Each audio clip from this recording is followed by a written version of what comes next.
Everybody, this is War Story Video Blog, and this is first live stream here on this channel. So here I would like to show you some items I found in Germany and in Belgium during my Europe trip. So now I am in Germany, in Düsseldorf. Here now is 15 degrees Celsius and 59 degrees Fahrenheit. So it's good weather and good stuff here on this table. Also, we can see stuff here. Few daggers and bayonets, and here we can see original marching boots, Soviet helmet, rare one, and two boot knives, also in really good condition. I can show it closer after I show you other things. So fast review for the live stream for viewers who see it in record, because I guess it should be okay this stream, so I probably leave it on the channel. So we have here several really rare daggers. This one is Latvian dagger model 1923. This one was in Latvia from 20s to beginning of 40s, and this one is Officer Tina dagger, and this one in really good condition, early one with stamped number on the blade. And next one is Land Customs dagger. Land Customs dagger with green leather and with really nice silver, and it's like a frozen silver, with original hangers and with tag and in really good condition. Here we can see two rare daggers for naval officers, model 1938, and this one is really rare. This one hilt made by pot metal, zinc metal, and always they have problems with the gilding, and here we can't see the problems. It's really in mint condition, because most of them lost their finishing, because pot metal is special stuff, and always you have problems with cracks.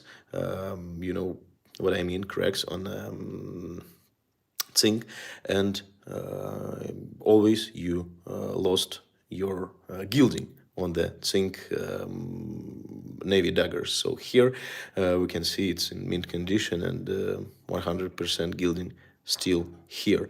And most important also is correct dagger for it. This one is magnetic, so it's just iron. So this is very good. And this one is not really rare. This one is scarce, with model 1941 stamp. It's a Carl Icahn with a squirrel head across the shoulder, and this one just in mint condition. That is why this one is rare. So here we can see third one with navy.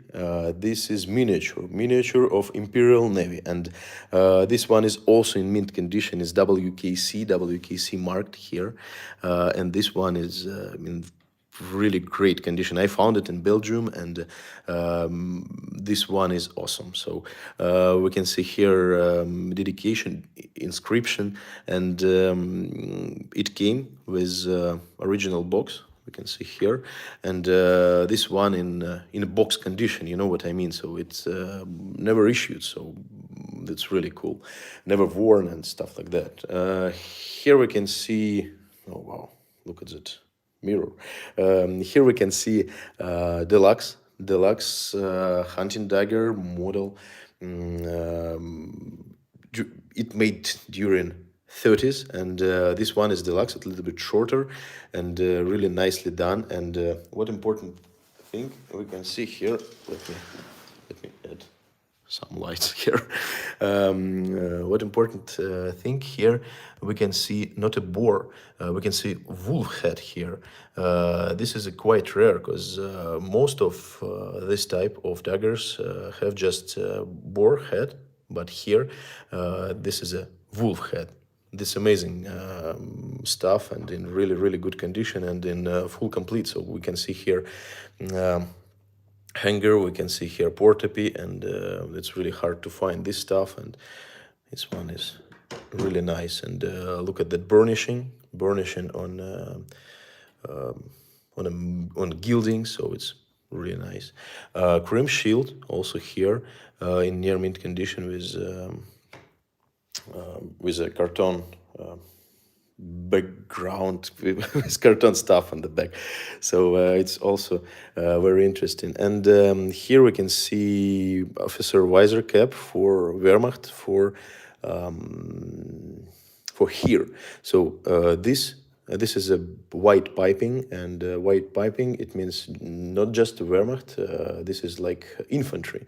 So infantry, it was a lot of infantry guys, much more than just artillery and stuff like that. And this one is rare because most of them has been destroyed, has been worn until until the end, and it's very popular theme, just items with white piping, items related with infantry. So it's very interesting. This one is Nco visor cap. We can see difference between Nco visor cap and officer visor cap in this strap. So this black strap of this type, like regular chin strap for helmet, this is for Nco. And if you see wire cord, white like metal, and this is a officer, so that's only difference here. And this one is in mint condition, I mean really mint. So here we can see brass eagle and cockade, and this one is really cool. While we focused on this table, we can finish with these three daggers. So this one is Latvian one, made by Karl Eichhorn during 30s, I guess, and this one is fully gilding and in really good condition. Most of them has been worn, and most of them has been hidden somewhere, and have bad condition of leather on the scabbard. But this one is really nicely done, and this one is in really good condition for this stuff. So we can see only worn traces and just a little bit. So this one is amazing. I also proud that I found it, and it was really nice trophy for GIs, because all items with swastika, it was not just supporting of Nazis. It was like, hey Betty, look at me, I brought back really nice dagger with swastika. That's because I fought against Nazis. So all stuff like that was more valuable than just items without swastika, because it was like war souvenir, more valuable and more nice for showing during the party. You know what I mean. So this one is Tino officer dagger, and we can see bluing here, original bluing on scabbard. This is very important because originally scabbard are black, like that, and sometimes we can see white scabbard. It means like somebody just cleaned it. So here we can see original blade in very good condition, in original factory polish. It has not been repolished, and look at that, it's really nice. And we can see here stamped number 2273, and several, probably dozens more. They changed type of engravings. They just started to etch the number on the blade, so that's very interesting. Also we can see a lot of nickel plating here on pot metal details, fittings, pommel and crossguard, and this one is really nice. For me, it's like really nice condition, not mint, because we can see some dots here on the metal, but this one is really nice. And this one in almost full complete, customs, land customs dagger, and we can see this original silvering. It's still white, so it's like a frozen silvering, or freezed silvering. How to say it correctly? Please help me. And here we can see black. Black area. This black area is just when lacquer has been a little bit touched, and when lacquer has been gone, this original silvering patinated. So this is patina, with patina of original silver. So this one is in near mint condition, just small lacquer touched. You know what I mean? I guess you understood me. And here it's a little bit worn, and we can see here patina also. So it means that silver still here. So that's why it's very important. And a very important thing with customs, with land customs daggers, is the color of leather. So originally it should be green. Sometimes after weather problem and wearing under the rain, it became black. But originally um, it should be green. Was that Hitler's dagger? Hitler didn't wear any dagger, and he wore a very small amount of awards. Probably I have to make video about it. And this one is original portapie for original hanger. Sorry, original hanger for this dagger, and original hanger is very hard to find in that condition, and it costs from $600 to $1,100. So this one I found with this. With this dagger, and this one is rare. This is just a piece of leather with this clip, but it's green, and this is original piece of leather, original clip for this type of dagger. It's very scarce.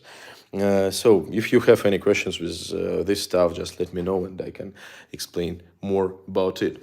And if you just came, hello everybody, this is Worcester Radio Vlog, and here we are in Düsseldorf, in hotel, and we can imagine it's like a hotel room in end of 40s or start of 50s, and when GIs and veterans left the country, they collect items like that on the table, and sometimes they trade something and stuff like that. It's like preparing to brought it back, you know. Here we can see few more items. This one is original hunting dagger with a really nice white grip. It's ivory, and we can see original leather here with full gilding, and look at that blade. Blade is also nice, because we can see here etching. It's like etching almost more than half length of blade etched. So it's really nicely done and in really good condition. And the same one, exactly the same one, but this one in better condition, you can see in Thomas Johnson's book. So that's very interesting, and this is cool when you have item exactly the same like in book. So these items, some of them I bought for myself. Some of them customers asked me to find. Some few items I send here in Europe, so that is why it's so much. So here, and I just guarantee originality, and I make my own expertise about it, because I can do it with my knowledge. Here we can see, and I just want to show it to you, because all these items now here with me, but after a few days I have to send some items, so that's why I open live stream now. So here we can see a small collection of police bayonets, and all three bayonets are rare, and this one is a most simple here, but this one is rare because pronounced expertise. Oh, expertise, pronounced expertise. Thank you, Tony. Now I know. Thank you. I appreciate, honestly, I appreciate this help for me with pronouncing because it's possible to learn only during practice, you know. So here, expertise. Here we can see short one, extra Seitengewehr. It's like extra sidearm for police troops, and we can see double-edged blade here, and it is a standard length, but it has not been cutted. It's made with this size from the factory. So this one is really scarce one, and here we can't see swastika because this one is Weimar Republic, and unfortunately in 90s, in 80s, a lot of items like that, they took it off and put here and change insignia to fake police emblem with swastika. So a lot of items like that has been destroyed, you know, almost destroyed. It was not destroyed, but they destroyed valuable, collectional valuable, you know what I mean? So this one is really rare and really nice and untouched with leather scabbard, and that's really cool. This one is the same model, but in yellow metal. It's like in gilding. It's made from brass, and it's gilded, so it's very interesting and much more rare than this one, but I want to repeat, this one is rare also. And this one is a big one for service bayonet, and we can see a lot of pictures with police with this long bayonets. It hasn't been cutted, and with long grip, with long blade, and with long scabbard. So this one made also with brass and gilded and in amazing condition. I proud myself. I found it, and it was a collection. I just bought 3 items from that collection. Probably I will buy some more items from that collection. For example, there was one customs dagger, customs bayonet, and customs enlisted man bayonet. Exactly the same, but it has no any insignia here, and it's also really rare. Here we can see one more navy dagger, and this navy dagger is it was a little bit it cost less than others because that one rare one with zinc pommel and zinc crossguard, it was really expensive because it's really rare. It's almost one probably probably it's only one on the market at the moment, because last few years I saw several of them, but they was in like without gilding, and they was with this cracks on its zinc, but and it was expensive. And this one is a regular one for Karolai Kern, and they made from 1941, because we can see this type of squirrel here on maker mark. And this one was not cheap, but not really expensive, because it has a little bit, you can see it here. It's this tip of blade has been a little bit sharpened. Probably it fault once, and when it happens, and tip of blade damaged, sometimes people sharpened it a little bit. And here we can see original portapie, but this original portapie, how to say it, wrap it wrong way, not correct. I have to rewrap it because probably the guy who wrapped this portapie here, who fixed this portapie here, who did this stuff, he started from here, from the pommel, and then he did like like all these loops, but you have to start to wrap portopee from the cross guard, and after that you have to put this loop on the top. So I will show you how to do that. Sometimes people don't know, and it looks pretty hard to make a, how to say it, this stuff to fix this portopee, and I just can show you how to make it. It's easier once to show than explain. Yes, this is a nut, and how to call these nuts nut loops, you know. So it's easy to show once how to fix it correctly on the Dagger. So I have to rewrap it, and I will record video with it. And here we can see amazing amazing horse and amazing stuff. Also, this is a combat stuff, like two combat bayonets, two combat knives, model 1942, and they have no any stamps, any maker marks, because most of them have no any maker marks. But we can see difference with scabbard. This one is most classic scabbard. It's like usual.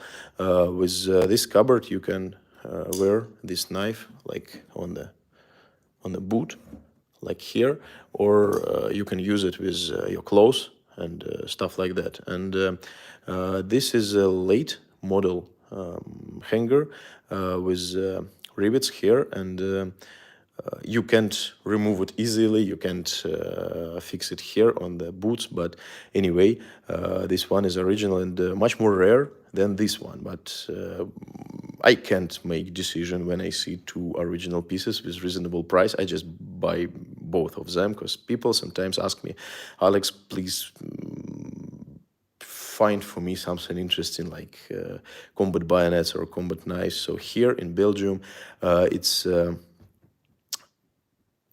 not easy, but it's possible to find something like that. So it's original wood here, original paint, but okay, trace of paint probably here. We can see 90% of paint here on the front side. We can see almost 30% of paint, but anyway, it's still here. It's better than nothing, and better than rusty. So here we can see original Martian boots for Wehrmacht, and probably you know how rare is it, but I will try to explain.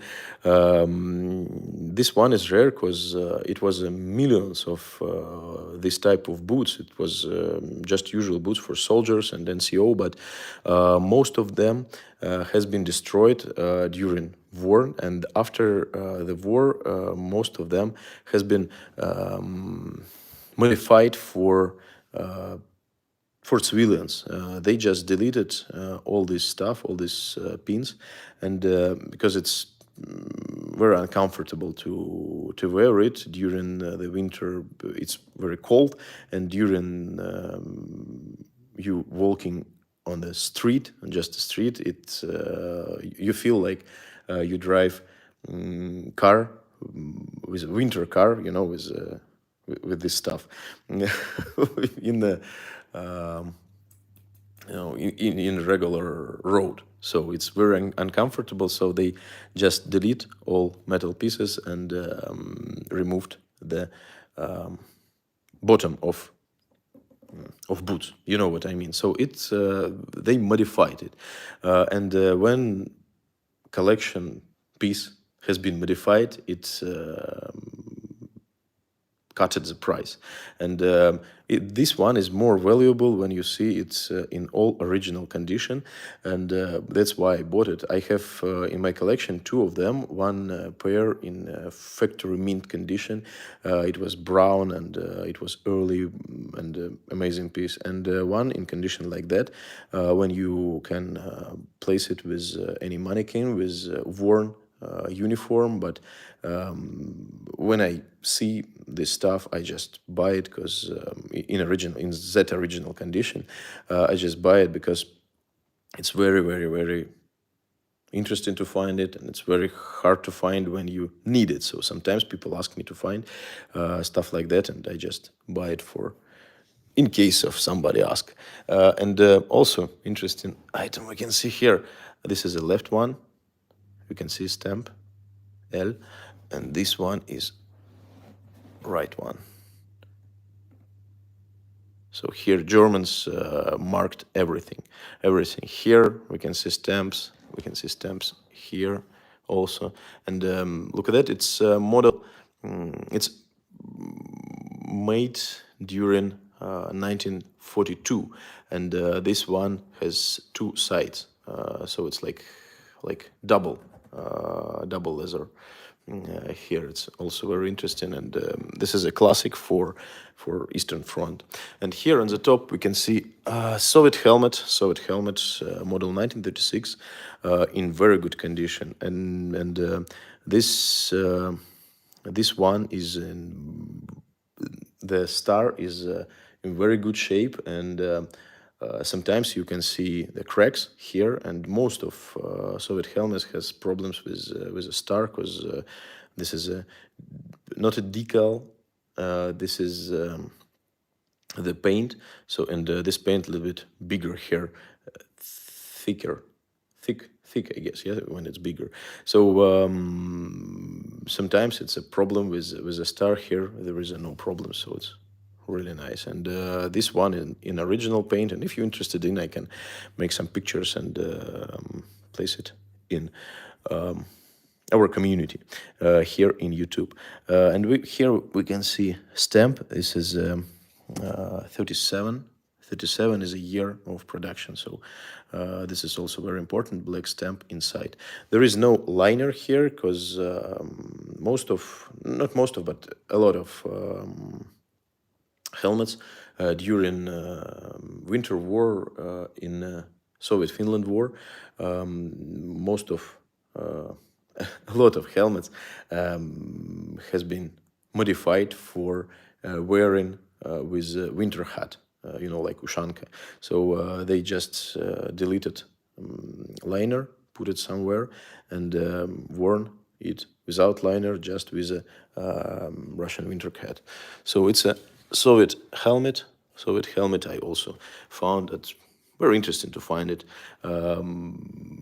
anytime. So these items I found in Belgium, and some of them I found in Germany. Now I'm in Düsseldorf, and I will read your comments, and let me answer some questions, and next we will finish.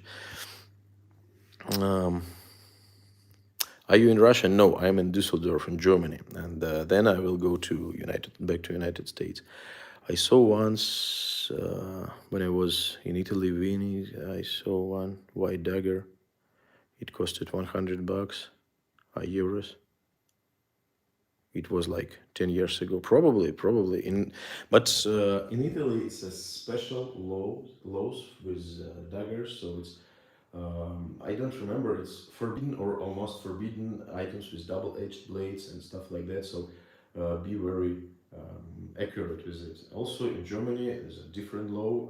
It's forbidden here in Germany to sell gravity knives. Gravity knives, if it's like a second model, always they take it in parts, because but first model it's impossible to sell, almost impossible to sell or to buy, because you can take it in apart, and it's forbidden because it's take down blades. So in different countries, different laws with all this stuff. So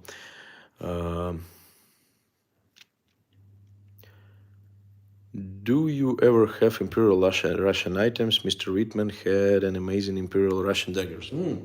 I didn't know about it, so I have to ask Mr. Whitman about this one, because I always interested in Imperial stuff, and most of Imperial stuff is like, daggers is naval daggers, so it's also interesting for me. And some customers ask me also, so if you have something for sale, or just let me know. I will put I will leave my cell phone number and my email under this video in pinned comments. So here I just bought Luftwaffe boot knife from Whitman. they seem to be getting harder and harder to find. Exactly, it's really harder to find and harder because a few years ago, not few, maybe 12 years ago, in Norwegian, there was big sale from military stocks, and they sold everything. And I know a guy who had a bunch of Luftwaffe boot knives with 5 and 6 stamped on the blade, and it was unissued in mint condition. And I bought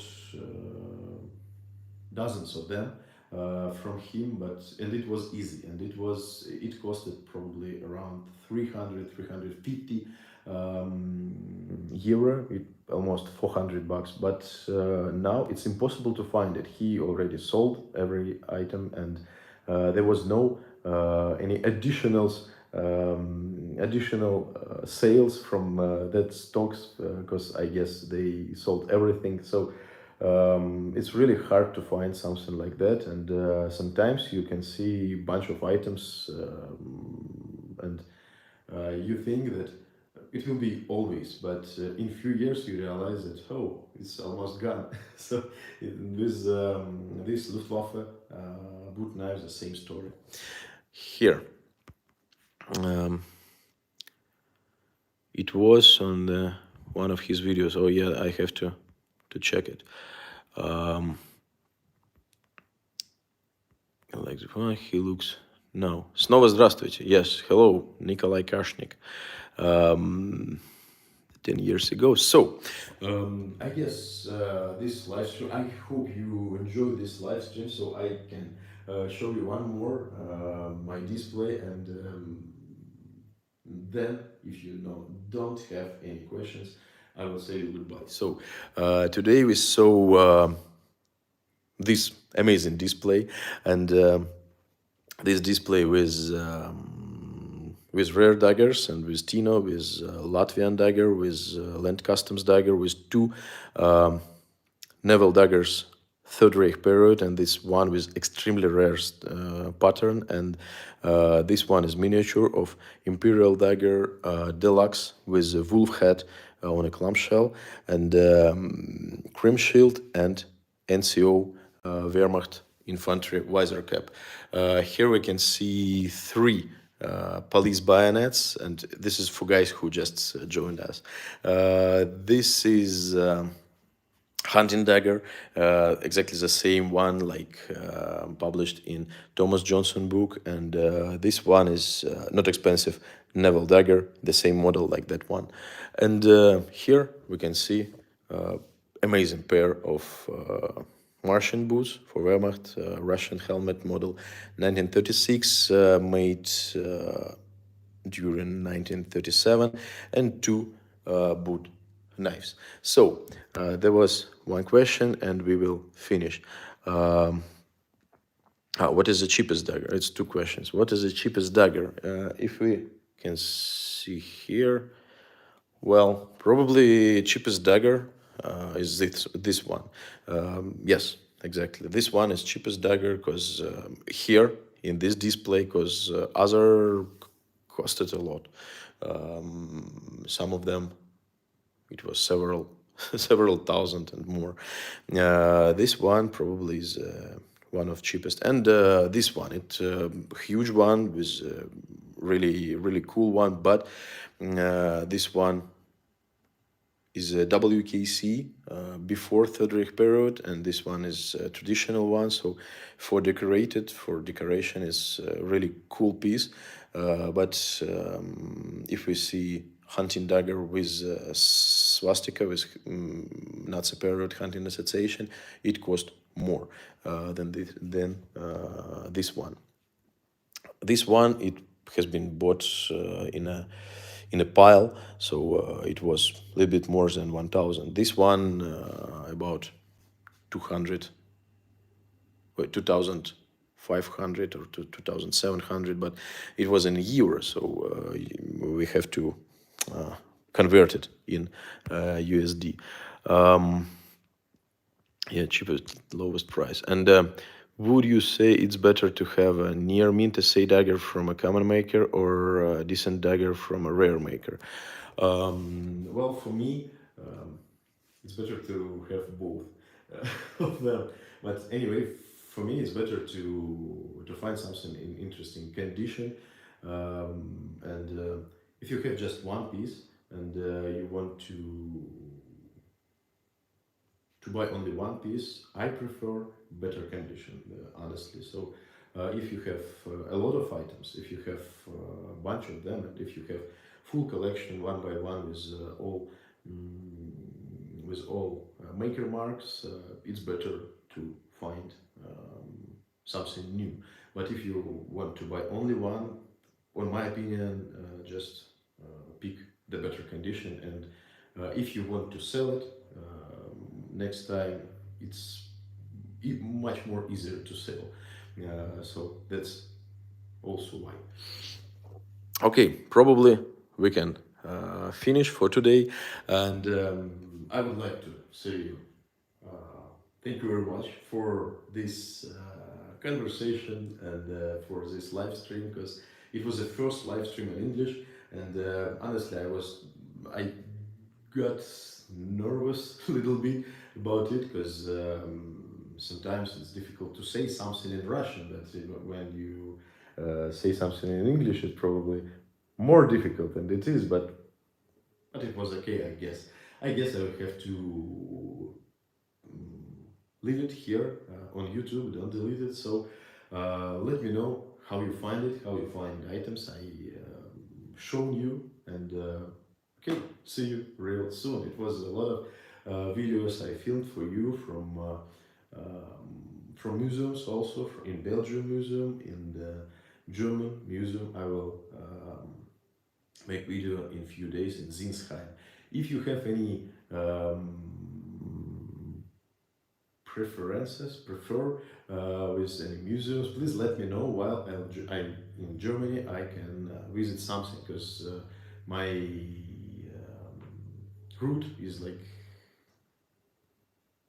actually I don't know my route now, because I have to go to Cologne, then I will go to Hamburg, then I will go to Zinsheim, then I will go to Munich. So it's really a long way, and it's not a problem to go somewhere else.